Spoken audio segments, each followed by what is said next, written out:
പ്രവർത്തന സ്വാതന്ത്ര്യത്തെ മാനിക്കാതെ CPM-ന് കേരളത്തിലും ബംഗാളിലെയും ത്രിപുരയിലെയും ഗതി വരുമെന്ന് DCC president advocate Martin George.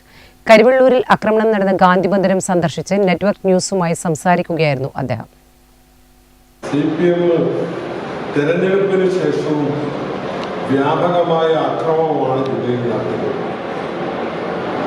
ഏറ്റവും ഒടുവിൽ ഈ കരിവള്ളൂരിലെ കോൺഗ്രസ് ഓഫീസ് ഒരു പ്രകോപനവും ഒരു പ്രശ്നവും ഇല്ലാതെ രാത്രിയുടെ മറവിൽ വന്ന് അടിച്ച് തകർക്കുകയും പെട്രോൾ ഉപയോഗിച്ച് ഇവിടെയുള്ള സാധന സാമഗ്രികൾ നശിപ്പിക്കുകയും ചെയ്തു. അതിന് ആധാരമായി ഒരു വിഷയങ്ങളും ഇവിടെയില്ല. ഒരു വിഷയങ്ങളും ഇല്ലാത്ത സ്ഥലത്താണ് ഇത്തരം വിഷയങ്ങൾ സൃഷ്ടിക്കുന്നത്.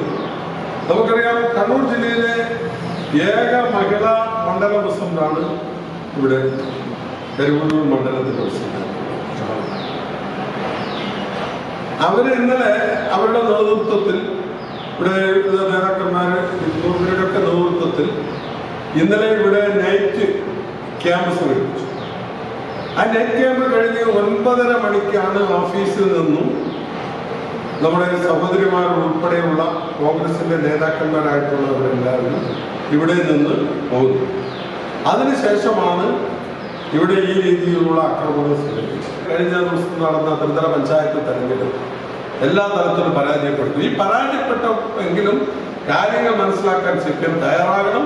അല്ലെങ്കിൽ അവർ പശ്ചിമ ബംഗാളിലെയും ത്രിപുരയിലെയും പോലെ എടുക്കാ ചരക്കായി മാറും. ഒരു വാർഡ് മെമ്പർ പോലും ഇല്ലാത്ത പശ്ചിമ ബംഗാളും ത്രിപുരയും മാറ്റിയത് CPM-ന്റെ നേതൃത്വമാണ്. അവിടുത്തെ അക്രമരാഷ്ട്രീയമാണ്. ഈ അക്രമരാഷ്ട്രീയം ഇവിടെയും തുടർന്നാൽ അത് തന്നെ സംഭവിക്കും എന്ന കാര്യത്തിൽ